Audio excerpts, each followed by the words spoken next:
In today's video, I'll show you how to find the recent ads you've watched on YouTube using your mobile phone.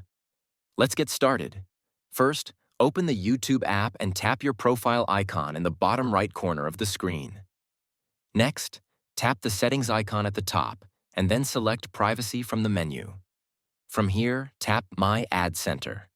This will take you directly to Google's Ad Center page. On this page, you'll see different sections like ads you've seen, recent ads, and recent ad brands. Scroll through the list to view all the ads you've watched recently.